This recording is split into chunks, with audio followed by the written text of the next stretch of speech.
गुज़िश्ता 27 मई 2024 को रात 1 से 1:30 बजे के दरमियान मालेगांव शहर और जिला नासिक के AIMIM के जिला सदर और साबिक मेयर अब्दुल मालिक पर फायरिंग की घटना घटी, जिसके बाद इस मामले को लेकर सियासत तेज हो गई है। मालेगांव शहर एडिशनल SP ने प्रेस कॉन्फ्रेंस लेकर जानकारी दी कि इस मामले में 2 लोगों को गिरफ्तार किया गया है और ये पूरा मामला प्रॉपर्टी का है। इसमें सियासी कोई मामला एडिशनल SP ने नहीं बताया, लेकिन इस मामले पर सियासत गर्म है। पूरे महाराष्ट्र में इसके खिलाफ मेमोरेंडम दिया जा रहा है। मौजूदा MLA मुतालबा करते हैं कि इसके पीछे जो मास्टरमाइंड है उसको गिरफ्तार किया जाए। वहीं धुलिया में भी तो इस ताल्लुक से मेमोरेंडम दिया गया और मुतालबा किया गया है कि इस मामले के जो असल मुजरिम है उनको गिरफ्तार किया जाए। वही किसी ने मुतालबा किया कि इन मुजरिमों पर मकोका का कानून नाफिज किया जाए। वहीं जलगांव में भी मुतालबा किया गया है कि इन लोगों पर UAPA की धारा लगाई जाए। इसी तरह आज सुबह से सोशल मीडिया पर एक बात गश्त कर रही है थी कि AIMIM के नेशनल प्रेसिडेंट यानी असदुद्दीन अवैसी अब्दुल मलिक की अयादत के लिए नासिक के अपोलो हॉस्पिटल पहुंचेंगे, लेकिन अब असदुद्दीन अवैसी के आने की कोई खबर मौसूल नहीं हुई है। लेकिन महाराष्ट्र के जो सदर है, महाराष्ट्र AIMIM प्रेसिडेंट इम्तियाज जलील आज नासिक के अपोलो हॉस्पिटल पहुंचे और अब्दुल मलिक जो नासिक जिला के MIM के प्रेसिडेंट हैं उनकी अयादत की। वही मीडिया से बात करते हुए उन्होंने कहा कि इसी तरह की घटनाएं विधानसभा इलेक्शन तक आपको देखने को बहुत ज्यादा मिलेंगी। इस पर उन्होंने भुसावल की भी एक मिसाल दी और ये कहा है कि हमारी बढ़ती हुई सियासी मकबूलियत के पेश नजर इस तरह की बातें, इस तरह के हमले किए जा रहे। आइंदा असेंबली इंतखाबात में इसी तरह की सियासत होने वाली है। साम दाम दंड भेद की सियासत होंगी, इसी तरह गन का इस्तेमाल भी होगा। इस तरह की बात तो इम्तियाज जलील ने मीडिया के सामने की है। जो भी ताकतवर नजर आएगा उनको यहाँ पर बंदूक के बल के ऊपर कैसा है तो खत्म किया जा सकता है, डराया जा सकता है। ये पूरी साजिशें पूरे महाराष्ट्र में देखने को मिलेगी। ये इंक्वायरी होनी चाहिए, अच्छी हाई लेवल की इंक्वायरी होनी चाहिए और हमें यकीन है इस बात के ऊपर कि इसके अंदर कोई प्रॉपर्टी का मामला नहीं है। इसके अंदर है तो राजनीतिक साजिश है, षड्यंत्र है।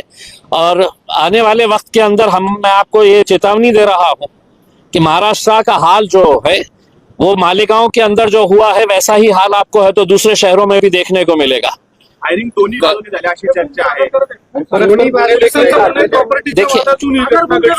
आणि दोन्ही बाजूंनी हा सगळा फायरिंगचा प्रकार झालेला आहे। 3 राउंड झाले असं सांगितलं। देखिए अभी फिलहाल जो भी इंक्वायरी करने का है, अगर दोनों तरफ से हुई है, पुलिस ने है तो इसका स्पष्टीकरण करना चाहिए कि किसने किया है, क्या इश्यू था, किसकी वजह से ऐसा हुआ है करके। और अगर समझ लीजिएगा, ये मानकर चलिएगा कि किसी प्रॉपर्टी का डिस्प्यूट था करके, उसमें महाराष्ट्र के अंदर क्या ये हाल आ गया है कि अब डिस्प्यूट जो है वो पुलिस स्टेशनों में, अदालतों के अंदर सेटल नहीं होंगे। अब बंदूक के बल के ऊपर है तो यहाँ पर अब फैसले लिए जाएंगे। ये महाराष्ट्र की सरकार को, महाराष्ट्र के गृह मंत्री को इसका जवाब देना है कि अगर मेरा किसी के साथ डिस्प्यूट है तो क्या हमने बंदूक निकाल के अब फैसले करना चाहिएगा उसमें। यहाँ पर कोई लॉ एंड ऑर्डर है नहीं है, यहाँ पर जंगल राज अगर है तो हमको ये बता दीजिएगा कि साहब अब पुलिस स्टेशन में फैसले नहीं होंगे, अदालतों में फैसले नहीं होंगे, जिसके हाथ में लाठी रहेगी भैंस उसी की रहेगी करके। तो ये फैसला हमको मुख्यमंत्री साहब ने, उप मुख्यमंत्री साहब ने बता दे कि इस तरह का है तो अब रोड के ऊपर अगर फैसले होंगे तो हम उसके लिए भी तैयार हैं। कालही रावेलमध्ये 2 माजी नगरसेवकांवर फायरिंग केली है।